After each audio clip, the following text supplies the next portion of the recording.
गिरिनन्दिनि नन्दित मेदिनि विश्वविनोदिनि नन्दिनुते गिरिवरविन्ध्य शिरोधिनि वासिनि विष्णुविलासिनि जिष्णुनुते भगवति हेसिति कण्ठकुटुम्बिनि भूरि कुटुम्बि विभूतिकृते जय जय हे महिषासुरमर्दिनि रम्यकपर्दिनि शैलसुते सुरवर वर्षिणि दुर्धर धर्षिणि दुर्मुख मर्षिणि हर्षरते त्रिभुवन पोषिणि शंकर तोषिणि कल्मष मोषिणि घोषरते धनुजनि रोषिणि दुर्मद शोषिणि दुर्मनि रोषिणि सिन्धुसुते जय जय हे महिषासुरमर्दिनि रम्यकपर्दिनि शैलसुते ऐ जगदम्ब कदम्ब वनप्रियवासिनि तोषिणि हासरते शिखरि शिरोमणि तुंग हिमालय शृङ्गनिजालय मध्यगते मधु मधुरे मधुकैटभ गंजिनि महसि विदारिणि रासरते जय जय हे महिषासुरमर्दिनि रम्यकपर्दिनि शैलसुते ऐ निजहुंकृत मात्र निराकृत धूम्र विलोचन धूम्रसते समर विशोषित रोडित शोणित बीज समुद्धव बीजलते शिव शिव शुंभ निशुंभ महाहवतर्पित भूत पिशाचरते जय जय हे महिषासुरमर्दिनि रम्यकपर्दिनि शैलसुते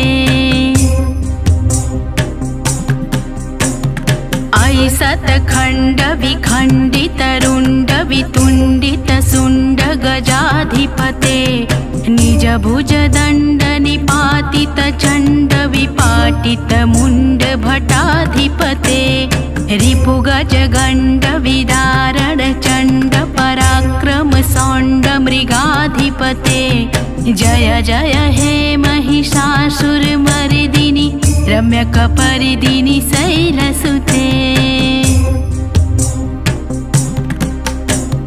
धनुरनुसंग रक्षण संग परिस्फुरदंग नटकटके कनक पिसंग पुस्तक निसंग रसद श्रृंग हटा बटुके हर चतुरंग बल छितिरंग घट बहुरंग रट बटुके जय जय हे महिषासुरमर्दिनि रम्यकपर्दिनि शैलसुते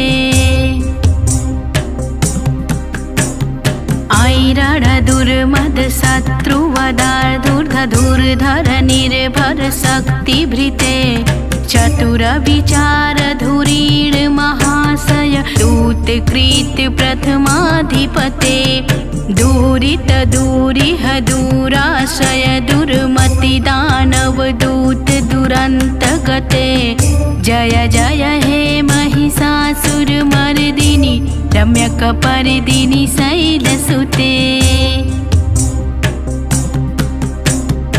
ऐ शरणागत वैरि वधू जन वीर वरा भयदायी करे त्रिभुवन मस्तक शूल विरोधि शिरोधि कृतामल शूल करे दुमि दुमितामर दुन्दु बिनाद महुमुर्कृत कृत दिनंगि करे जय जय हे महिषासुरमर्दिनि रम्यकपर्दिनि शैलसुते सुरललना ततते तथेति तथाभिनियोत्तर नित्यरते कृत कुकुथा कुकुथोदिदडादिक ताल कुतूहल गान रते धुधुकुट धुधुव धिन्धिमति ध्वनि धीर मृदिंग निदादरते। जय जय हे महिषासुरमर्दिनि रम्यकपर्दिनि शैलसुते। जय जय जाप्य जय जय शब्द परस्तुति तत्पर विश्वनुते। झड़ झड़ झिंझिम झिंकृत नुपुर सिसिचित मोहित भूतपते। नटित नटार्ध नटि नटनायक नाटन नाटित नाट्यर्थे। जय जय हे महिषासुरमर्दिनि रम्यकपर्दिनि शैलसुते। अये सुमना सुमनः सुमनः सुमनः सुमनोरमकान्तियुते। श्रितरजनी रजनी रजनी रजनी रजनी करवक्त्रिभृते। सुनयन भ्रमर भ्रमर भ्रमर भ्रमर भ्रमराभृदिते। जय जय हे महिषासुरमर्दिनि रम्यकपर्दिनि शैलसुते।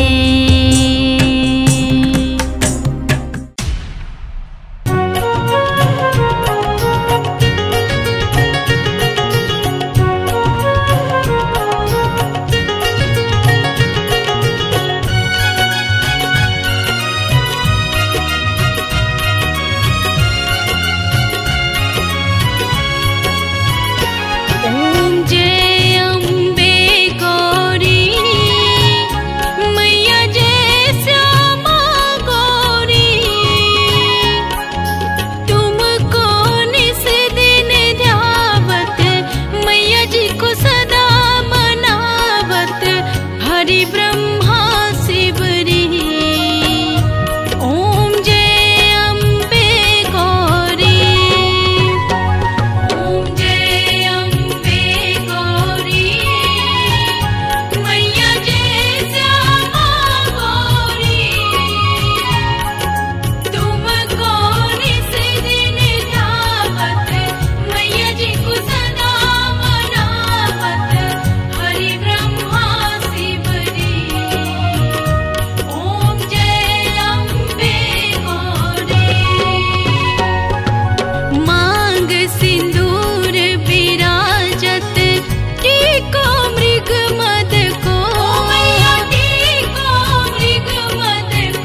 संपत्ति करता।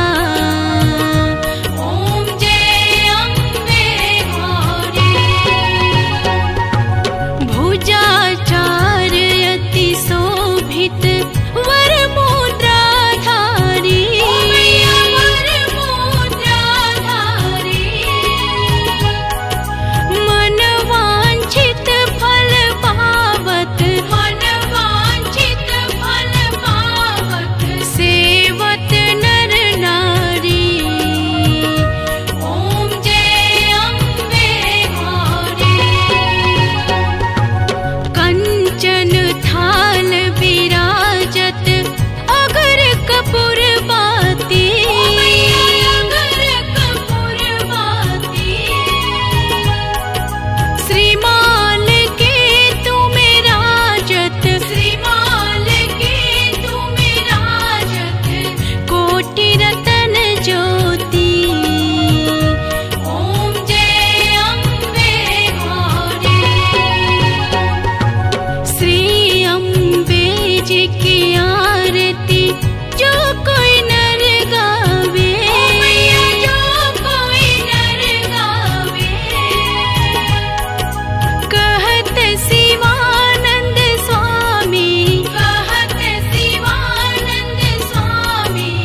सुख संपत्ति पावे। ओम जय अम्बे गौरी। ओम जय अम्बे गौरी। मैया जय श्यामा गौरी। तुम गौरी से दिन ध्यावत। मैया जी को सदा मनावत। हरि ब्रह्मा शिवरी। ओम जय अम्बे गौरी।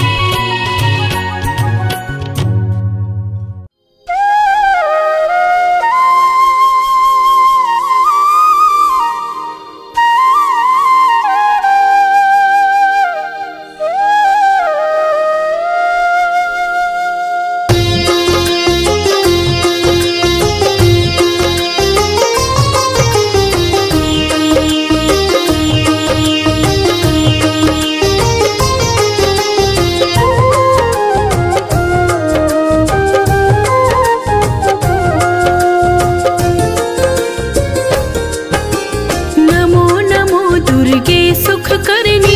नमो नमो अम्बे दुख हरनी। निरंकार है ज्योत तुम्हारी।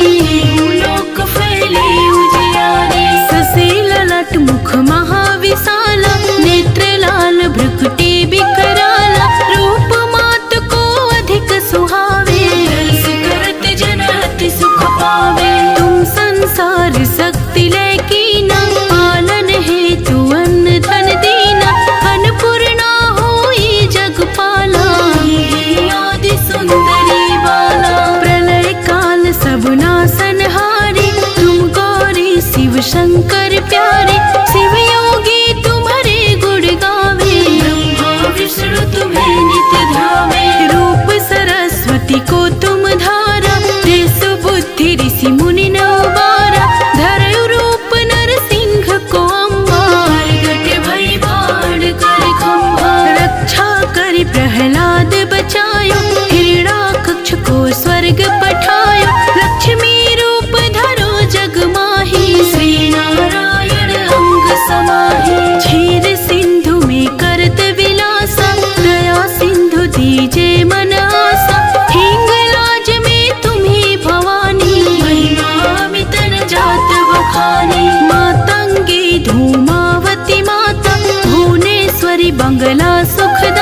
जो यस गावे, दुख दरिद्र निकट नहीं आवे। धावे तुम्हें जो नर मन लाई, जन्म मरणता को छुट जाए। जोगी सुर मुनि कहत पुकारे, योग न हो बिन शक्ति तुम्हारे। शंकर आचार्य तप कीनो, कामर क्रोध जीत सब लीनो। निस दिन ध्यान धरो शंकर को, काहू काल नहीं सुमिरो तुमको। शक्ति रूप कमर मन पायो, शक्ति गई तब मन पछतायो। शरणागत हुई कीर्त बखानी, जय जय जय जगदम्ब भवानी। भई प्रसन्ना दे जगदम्बा, भई शक्ति नहीं कीन विलंबा। मोको मातु कष्ट अति घेरो, तुम बिन कौन हरे दुख मेरो।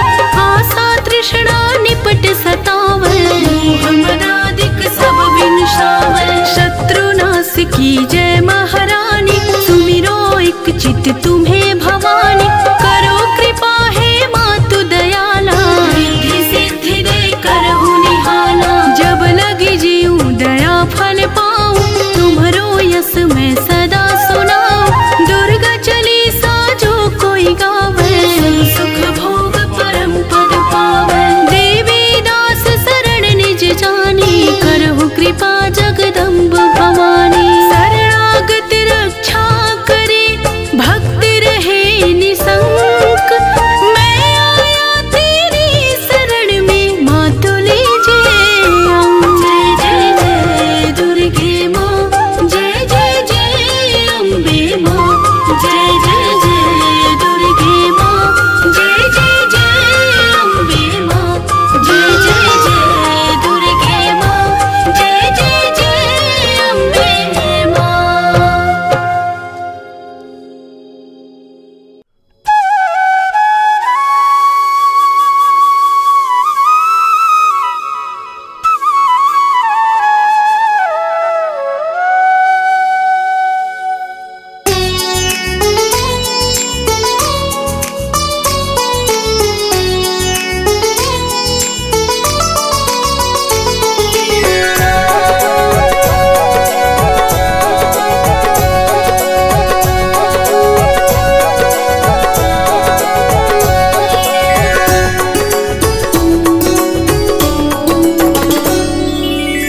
मंगलमयी भय मोचिनी, दुर्गा सुख की खान।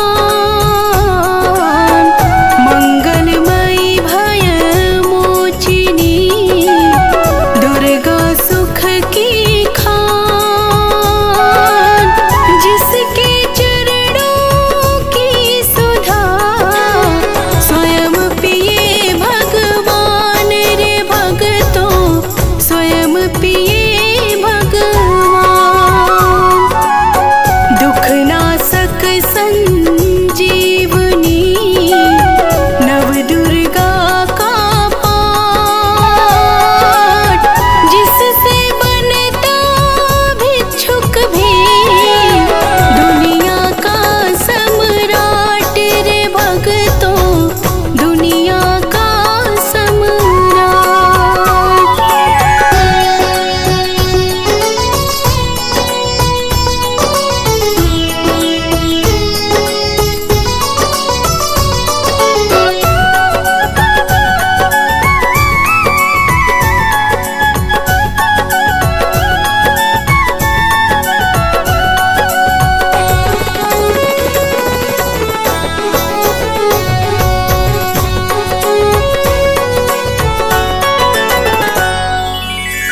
अम्बा दिव्य स्वरूपिणी, काय सो प्रकाश। अम्बा दिव्य स्वरूपिणी, काय सो प्रकाश।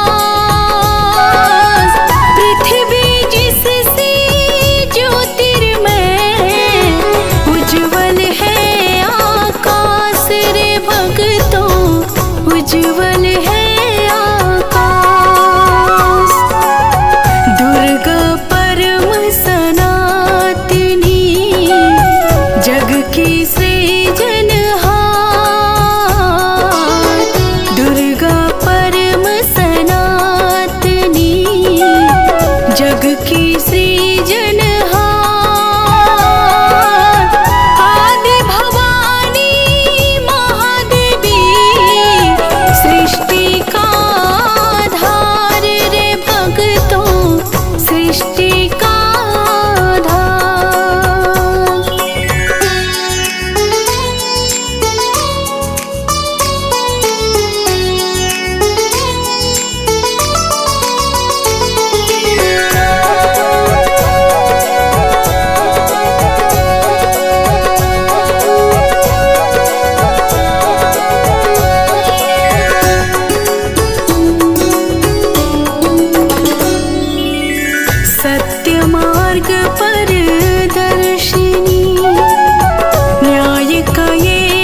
84 योनियां से ये मुक्ति दे, 184 योनियां से ये मुक्ति दे। महामाया जगदम्बिके जब भी दया करे रे भक्तों, जब भी दया करे।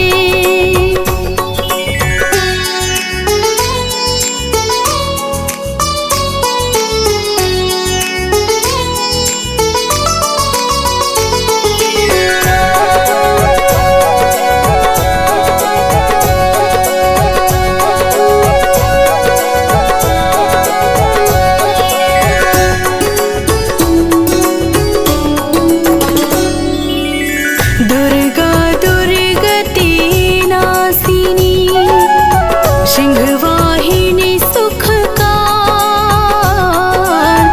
दुर्गा दुर्गति नाशिनी, सिंहवाहिनी सुखकार।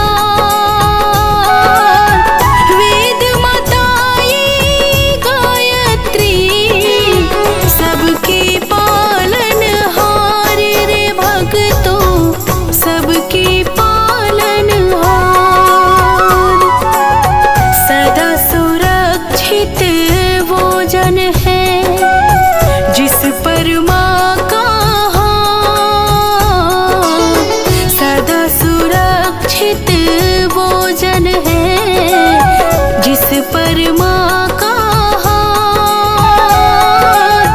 विकट डगरिया पे उसकी कभी न बिगड़े बात रे भक्तों, कभी न बिगड़े बात।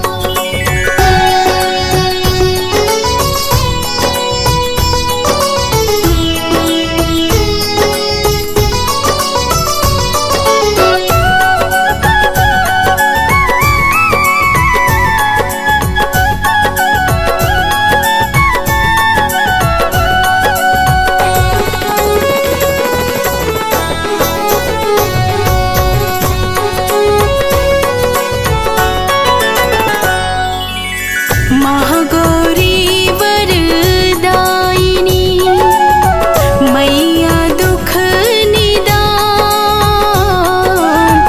महागौरी वरदायिनी, मैया दुख निदान। शिवदूती ब्रह्मचारिणी, करती जग कल्याण रे भक्तों, करती जग कल्याण। संकट हरणी भगवती की तू माला फेर। संकट हरणी भगवती की तू माला फेर। चिंता सकल मिटाएगी, घड़ी लगे ना देर रे भक्तों, घड़ी लगे ना देर।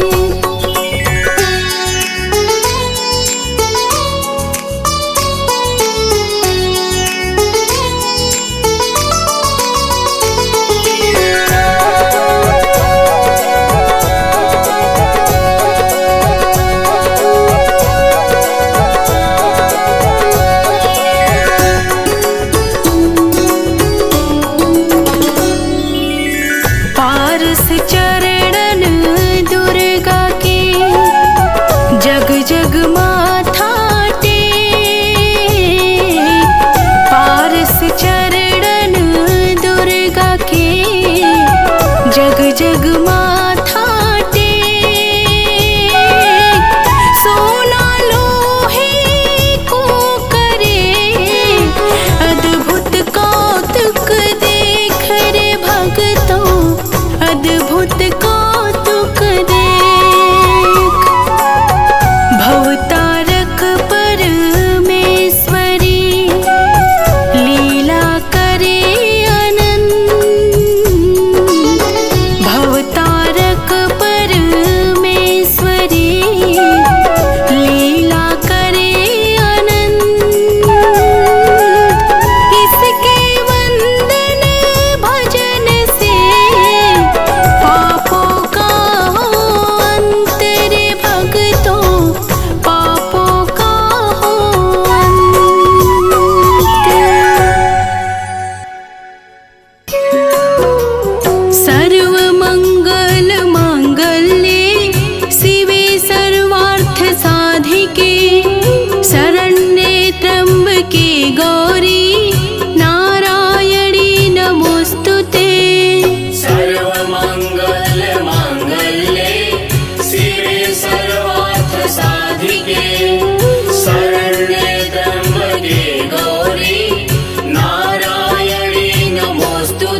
भूतेषु शक्तिरूपेण संस्थिता नमस्तस्यै नमस्तस्यै नमस्तस्यै नमो नमः। या देवी सर्वभूतेषु शक्तिरूपेण संस्थिता नमस्तस्यै नमस्तस्यै नमस्तस्यै नमो नमः। या देवी सर्वभूतेषु लक्ष्मीरूपेण संस्थिता नमस्तस्यै नमस्तस्यै नमस्तस्यै नमो नमः। या देवी सर्वभूतेषु लक्ष्मीरूपेण संस्थिता नमस्तस्यै नमस्तस्यै नमस्तस्यै नमो नमः। या देवी सर्वभूतेषु मातृरूपेण संस्थिता नमस्तस्यै नमस्तस्यै नमस्तस्यै नमो नमः। या देवी सर्वभूतेषु मातृरूपेण संस्थिता नमस्तस्यै नमस्तस्यै नमस्तस्यै नमो नमः। या देवी सर्वभूतेषु दयारूपेण संस्थिता नमस्तस्यै नमस्तस्यै नमस्तस्यै नमो नमः। या देवी सर्वभूतेषु दयारूपेण संस्थिता नमस्तस्यै नमस्तस्यै नमस्तस्यै नमो नमः। या देवी सर्वभूतेषु बुद्धिरूपेण संस्थिता नमस्तस्यै नमस्तस्यै नमस्तस्यै नमो नमः। या देवी सर्वभूतेषु बुद्धिरूपेण संस्थिता नमस्तस्यै नमस्तस्यै नमस्तस्यै नमो नमः। या देवी सर्वभूतेषु शान्तिरूपेण संस्थिता नमस्तस्यै नमस्तस्यै नमस्तस्यै नमो नमः। या देवी सर्वभूतेषु शान्तिरूपेण संस्थिता नमस्तस्यै नमस्तस्यै नमस्तस्यै नमो नमः।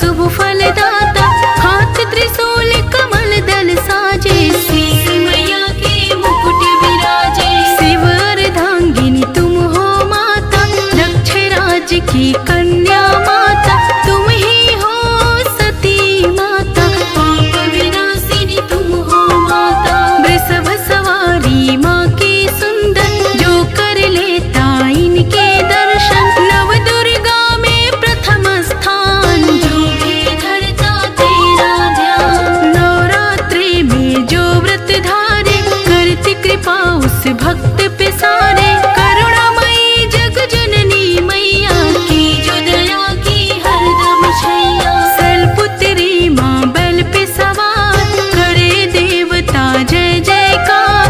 शिव शंकर की प्रिय भवानी तेरी महिमा किसी ने न जानी। पार्वती तू उमा कहलावे जो तुम्हें सिमरे सो सुख पावे। रिद्धि सिद्धि परवान करे तू दया कर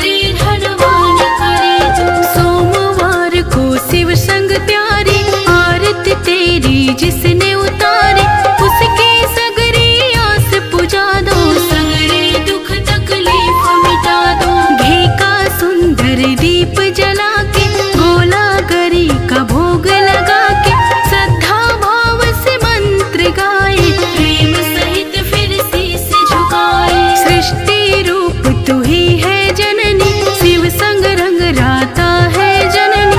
नंदी भृंगी बीन लही, सारा जग मद माता जननी। राजा दक्ष ने यज्ञ कराया, आपको मैया नहीं बुलाया।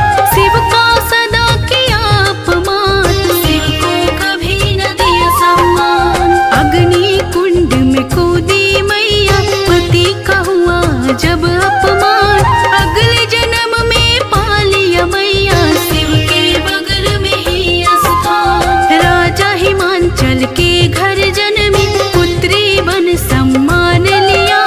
उमा नाम को पाकर मैया, देवों का वरदान लिया।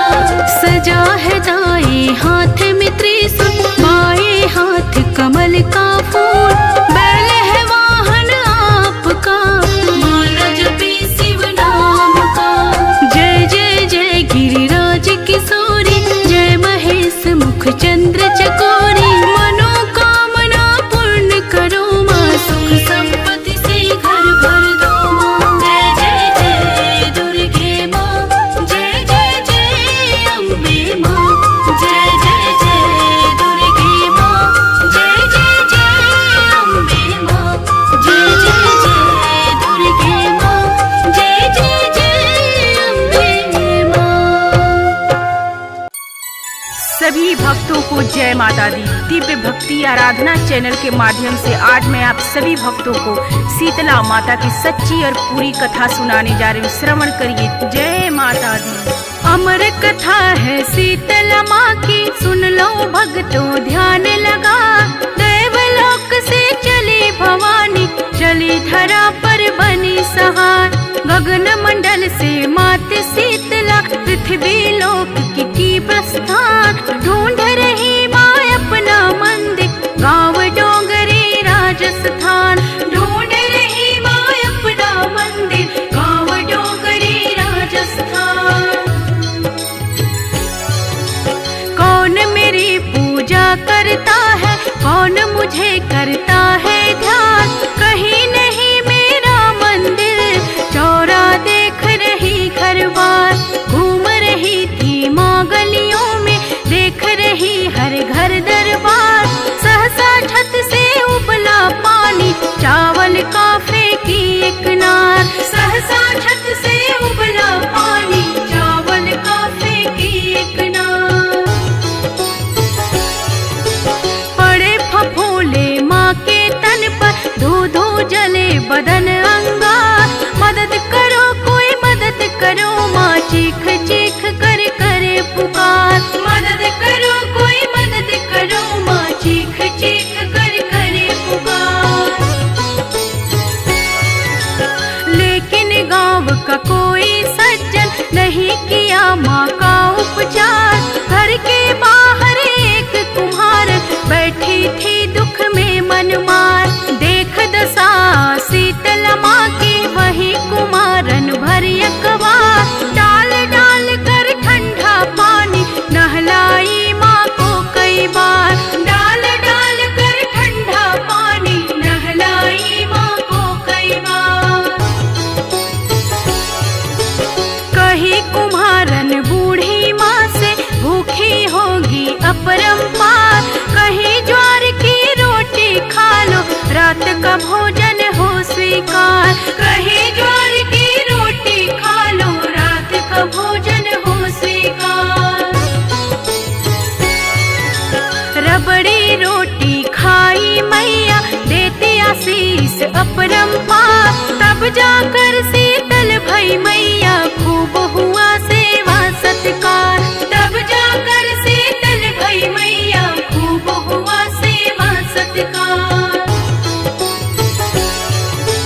कहा कुम्हारन ने मैया से, कितने बिखरे बाल कपार। लगे गूथने चोटी सर पर, कंघी करने लगे हजार। देख अचानक डरी कुम्हारन, सिर में आँख का कर दीदार। लगी भागने हाथ छुड़ा के, घबराई नारी लाचार। लगे भागने हाथ छुड़ा के, घबराई नारी लाचार। रुक जा बेटी ठहरो बेटी, करे शीतला करुण पुकार। ना मैं भूत प्रेत पैसाचन, डरो नहीं आओ निज द्वार। ना मैं भूत प्रेत पैसाचन, डरो नहीं आओ निज द्वार। मैं हूँ माता देवी शीतला, धरती पर आई यही साथ। कौन मेरी पूजा करता है, मंदिर चौरा का रखवार। कौन मेरी पूजा करता है, मंदिर चौरा का रखवार। इतना कह कर मात शीतला, चार भुजा में ले अवतार। स्वर्ण मुकुट तन हीरे मोती, असली रूप प्रचंड प्रहार। स्वर्ण मुकुट तन हीरे मोती, असली रूप प्रचंड प्रहार। माँ के दर्शन कर कुम्हारन, ओटन लगी लीलार कपार। हूँ गरीब तुझे कहाँ बिठाऊं, नैना बहे अश्रु के धार।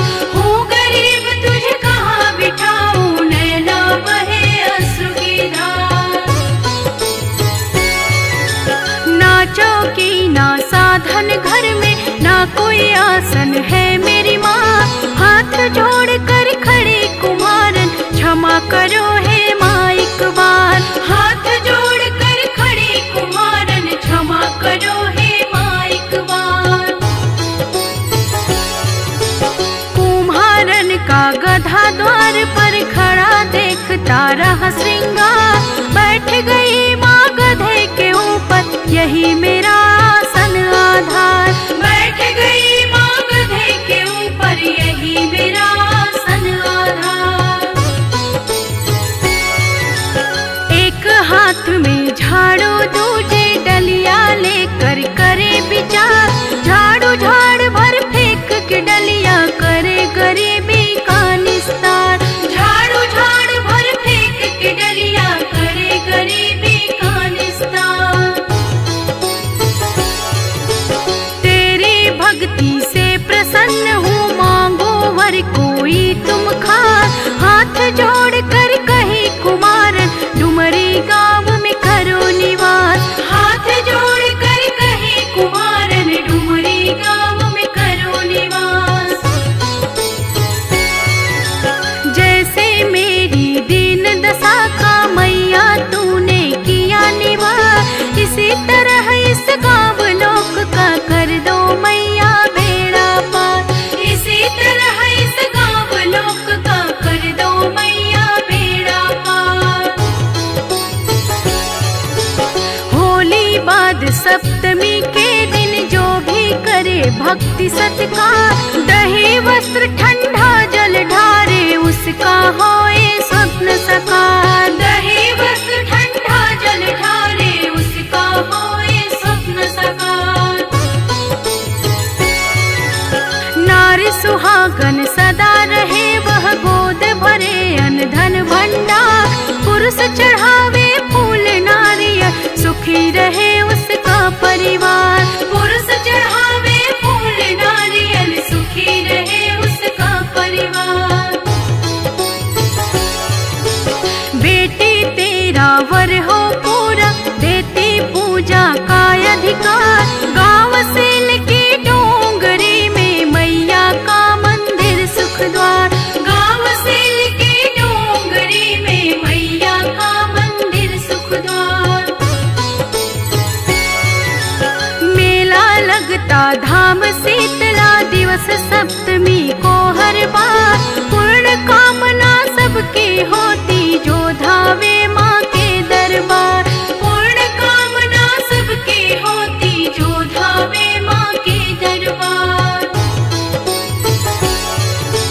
जौनपुर में धाम चौकिया, शहर बनारस माँ का न्यास। करे शीतला धाम को सांबे, देश विदेश करे अरदास। करे शीतला धाम को सांबे, देश विदेश करे अरदास। अदलपुरा में धाम शीतला, बुढ़िया माई हथियारा। अहरौरा मिर्जापुर मैया, बसे खोह मेले विश्राम। अहरौरा मिर्जापुर मैया बसे खोह मेले विश्राम। ढोलक ताल मजीरा बाज निस दिन मैया के दरबार। जो नित दिन भजन सुनावे भर देती अन धन घर द्वार। जो नित दिन ये भजन सुनावे भर देती अन धन घर द्वार। अमर कथा है शीतला माँ की सुन लो भक्तों ध्यान लगा। दैवलोक से चली भवानी चली धरा पर भई सहार। दैवलोक से चली भवानी चली धरा पर भई सहार। दैवलोक से चली भवानी चली धरा पर भई सहार। दैवलोक से चली भवानी चली धरा पर भई सहार।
लगन माँ से लगा बैठे, जो होगा देखा जाएगा।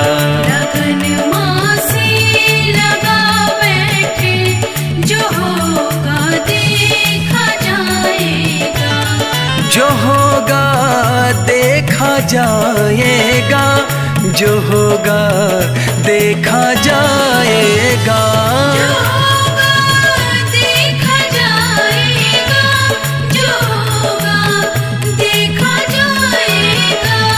जो होगा देखा जाएगा, तुम्हें अपना बना बैठे, तुम्हें अपना बना बैठे, जो होगा देखा जाएगा। लगन माँ से लगा बैठे, जो होगा देखा जाएगा।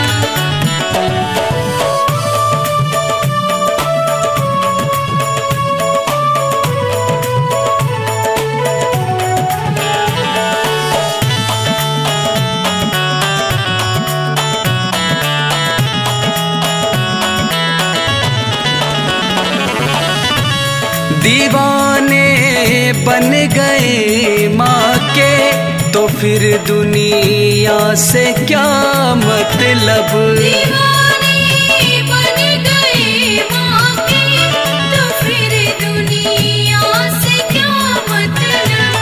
दीवाने बन गए माँ के, तो फिर दुनिया से क्या मतलब।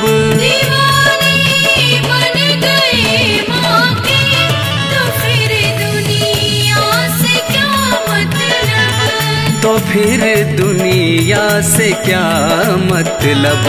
तेरी गलियों में आ बैठे, तेरी गलियों में आ बैठे, जो होगा देखा जाएगा। लगन माँ से लगा बैठे, जो होगा देखा जाएगा।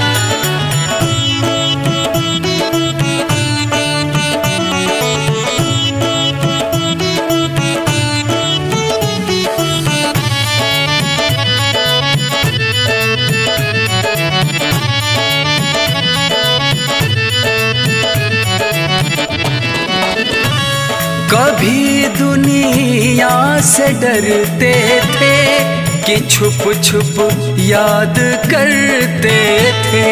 कभी दुनिया से डरते थे कि छुप छुप याद करते थे।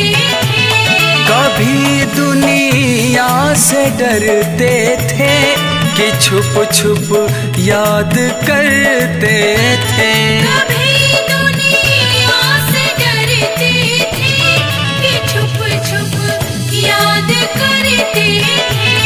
कि छुप छुप याद करते थे। लो अब पर्दा हटा बैठे, लो अब पर्दा हटा बैठे, जो होगा देखा जाएगा। लगन माँ से लगा बैठे, जो होगा देखा जाएगा।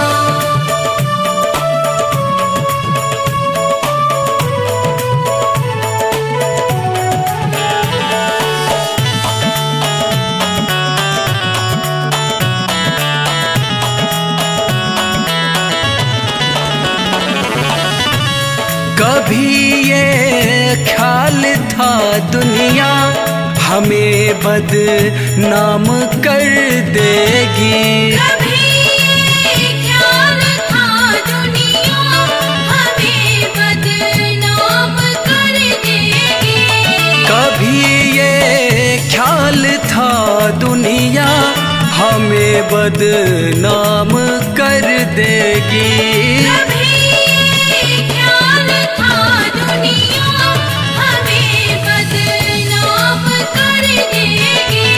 हमें बदनाम कर देगी।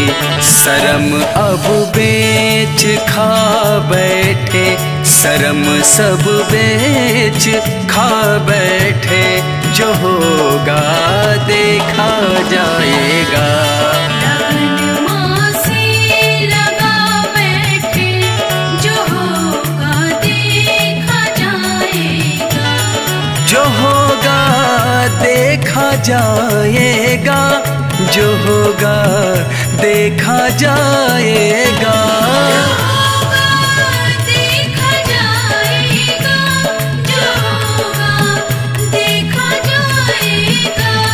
जो होगा देखा जाएगा, तुम्हें अपना बना बैठे, तुम्हें अपना बना बैठे, जो होगा देखा जाएगा।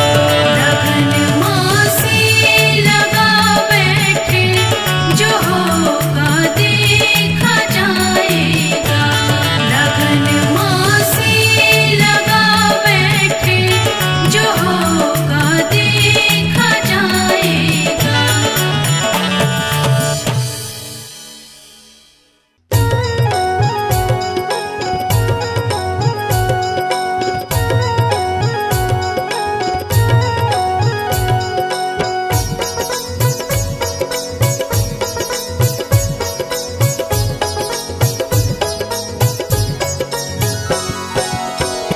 सभी भक्तों को जय माता दी। आइए आज आप सभी को माता वैष्णो की अमर कथा को बताती हूँ और श्रवण कराती हूँ। जय माता दी। माँ वैष्णो जी की अमर कहानी का इतिहास सुनाती हूँ। कैसे हुआ वध भैरवनाथ का पावन गाथा गाती हूँ। कैसे हुआ वध भैरवनाथ का पावन गाथा गाती हूँ। जय माता दी।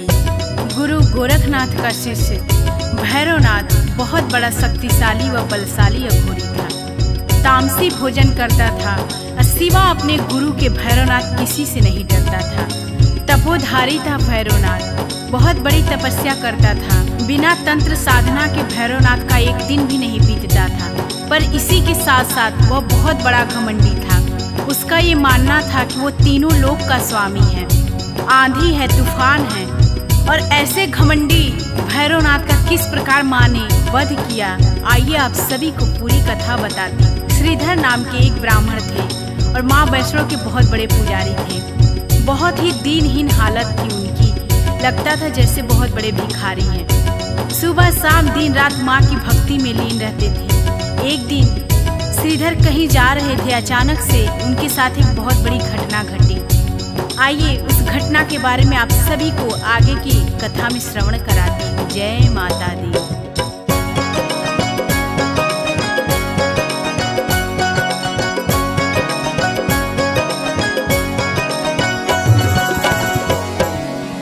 श्रीधर ने जो कुछ भी देखा, आपको वही दिखलाती हूँ।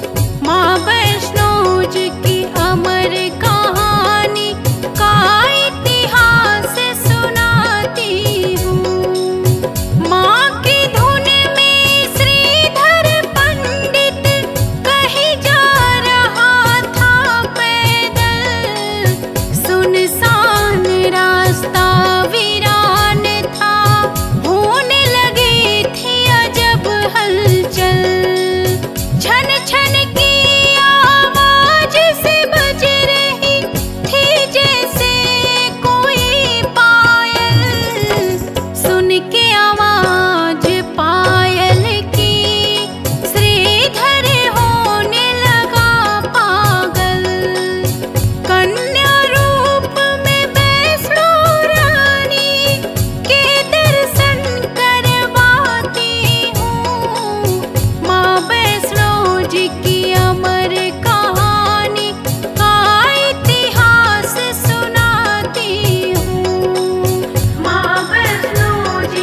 जय माता दी। इतना कहकर माता अंतर ध्यान हो जाती हैं और श्रीधर बेचारा बहुत ही चिंता में पड़ जाता है। और माता के कहे अनुसार श्रीधर सबको न्योता देने के लिए प्रत्येक गांव में जा जा के सबको निमंत्रण देता है कि मेरे घर माँ वैष्णो का भंडारा है, आप सभी को आना है।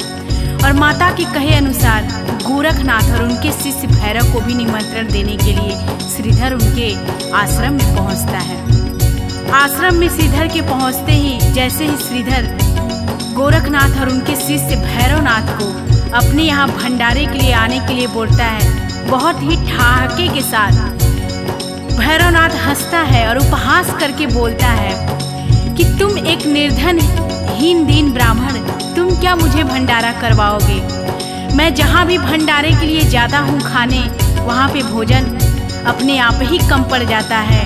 अरे जब इंद्र ने मुझे भंडारे में मेरा पेट नहीं भर पाया तो तुम क्या मेरा पेट भर पाओगे? भैरवनाथ की बात सुन करके श्रीधर चुपचाप वहाँ से चले आते हैं और आखिरकार भंडारे का दिन भी सामने आ जाता है। भंडारे वाले दिन सभी लोग, जितने लोगों को श्रीधर ने निमंत्रण दिया था, सभी बारी बारी से श्रीधर के दरवाजे पे आना स्टार्ट कर देते हैं। और फिर गुरु गोरखनाथ जी भी अपने शिष्य भैरवनाथ के साथ श्रीधर के दरवाजे पे पधारते हैं। सभी भंडारे के इंतजार में पात में बैठ जाते हैं और तभी ठहाका लगा करके भैरवनाथ बहुत तेज से हंसता है और श्रीधर का उपहास करता है। तभी गोरखनाथ जी क्रोध में होते हैं और बोलते हैं कि ए भैरव, तुम इस तरीके से श्रीधर का उपहास मत उड़ाओ। अपनी इस तरीके की बेइज्जती देखकर हाथ जोड़कर श्रीधर माता की मूर्ति के आगे बैठ जाते हैं। हे माँ, जगत जननी, कल्याण करने वाली माँ, आप ही मेरी नैया को पार लगाओ माँ।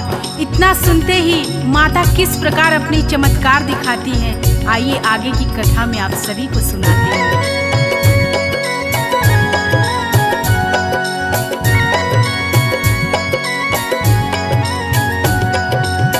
प्रकट हो गई कन्या रूप में, सुन के व्यथा जगत जननी, बोली हंस के माँ श्रीधर से, सूरत सही करो अपनी। कहा मैंने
भक्त सभी अतिथि अचंभित रह जाते हैं, क्योंकि पल में ही सबके सामने पत्तल लग जाता है। पत्तलों में 56 प्रकार के पकवान सज जाते हैं। सभी पेट भर करके हंसी खुशी आनंदित होकर सभी पकवानों का आनंद उठाते हैं। लेकिन भैरवनाथ शंका में डूब जाता है कि आखिर कौन है ये इतनी तेज वाली अद्भुत सी कन्या जो कि इस गरीब निर्धन ब्राह्मण के घर में आकर के इतना बड़ा भंडारा करवा रही है। तभी गरज करके भैरवनाथ बोलता है कि हे कन्या, मैं मांस और मदिरा का भोजन करता हूँ। अगर हमको ये खाना नहीं मिला, हमको ये भोजन नहीं मिला, तो मैं इस भंडारे से रुष्ट होकर के चला जाऊंगा और तुझे श्राप दे दूंगा। इतना सुनते ही क्रोध में आकर माता बोलती है कि हे भैरव, ये वैष्णव का भंडारा है और ये एक ब्राह्मण के घर का भंडारा है। ये तुम्हारा आश्रम नहीं है जहाँ पे तामसी भोजन चलता है। तो तुमको अगर खाना है तो खाओ, नहीं तो इसी तरह से वापस लौट जाओ। इतना कहकर ही माता अंतर ध्यान हो जाती हैं। आइए आगे की कथा में आपको श्रवण कराते हैं।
कथा में आप सभी को पवन पुत्र वीर हनुमान जी की छटा का अद्भुत दर्शन करवाते हैं और किस प्रकार से पवन पुत्र वीर हनुमान जी का माता वैष्णो देवी के कहानी में अद्भुत दर्शन है आप सभी को दिखलाती हूँ और बताती हूँ।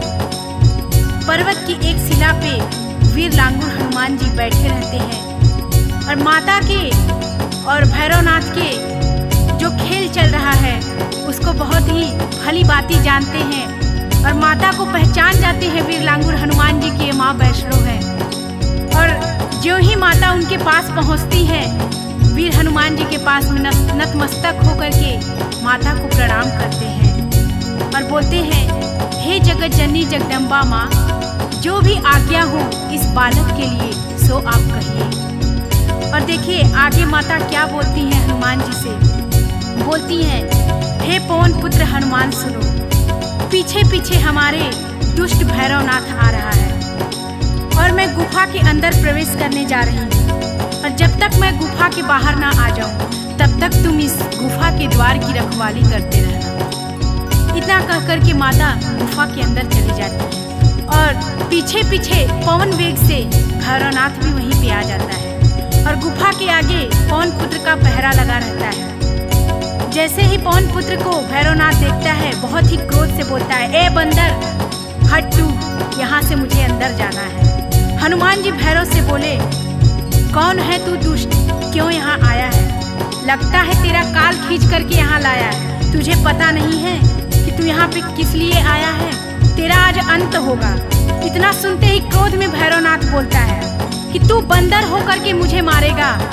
और आइए, बड़ा ही सुंदर वर्णन है माता की अद्भुत शक्तियों का और किस प्रकार से माँ ने भैरवनाथ का वध किया।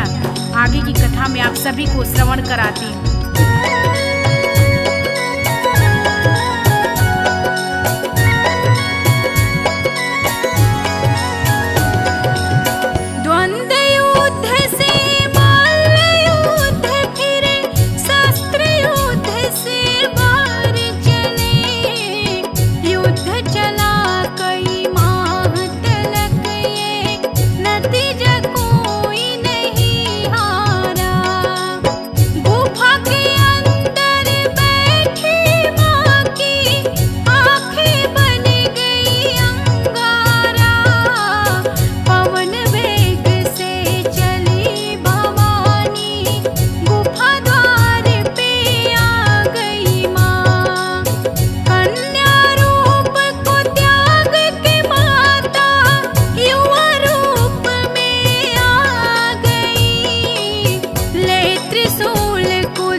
बातें सुनते ही माता अत्यंत क्रोधित हो जाती हैं और बोलती हैं, ए नीच अधर्मी सुन ले अघोरी, तेरी मौत आज सुनिश्चित है मेरे हाथों से। चला ले तू अपनी जितनी दिव्य शक्तियां हैं तेरे अंदर। फिर माता का और भैरव का द्वंद्व युद्ध हुआ और फिर माता ने त्रिशूल चलाया और जैसे ही माता का त्रिशूल चलता है वैसे ही शैतान भैरव का शीश कट के तुरंत वही पृथ्वी पर गिर जाता है। सर विहीन धर जैसे ही पृथ्वी पर पड़ता है बोल रहा है, माँ क्षमा करो, दया करो माँ, हे जगत जननी माँ, मैंने आपको पहचानने में बहुत बड़ी भूल कर दी। मैं अहंकार में था, मैं आपको नहीं पहचान पाया माँ कि माँ आप वैष्णो माँ हैं। आप मुझे दंड दो माँ, उद्धार करो माँ, क्षमा करो माँ। और आइए आगे क्या होता है आप सभी को कथा में श्रवण करा दें।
गोरखनाथ की प्रार्थना करते ही माता करुणामयी को भैरवनाथ पे दया आ जाती है और माता भैरवनाथ से बोलती है, ए भैरव, तुझे मैं आज से ये वरदान देती हूँ जिससे तुझे युगों युगों तक पहचान मिलेगी। तुझे आज एक ऐसा वर देती हूँ जिससे कि मेरे बाद तेरी पूजा होगी और तेरा नाम अमर होगा। और माँ ऐसा वरदान देती है कि अगर मेरे दर्शन करने के बाद जो तुम्हारा दर्शन नहीं करेगा उसकी यात्रा और उसका दर्शन अधूरा रह जाएगा। मेरा दर्शन करे या ना करे पर तेरा दर्शन जरूरी है। भैरव बोला, धन्य अब मैं सूर्य लोक को जाता हूँ। भक्तों, जिस प्रकार करुणामयी माता ने दुष्ट शैतान भैरव का उद्धार किया, उसी प्रकार जगत जननी माँ से मैं अपने सभी भक्तों के लिए प्रार्थना करती हूँ। हे माँ, सबका उद्धार करो माँ, पूरे जगत का कल्याण करो माँ। जो भी क्षमा के योग्य हैं उनको क्षमा प्रदान करो माँ। जिससे भी कोई भूल हुई है उनके भूल को माफ करो माँ।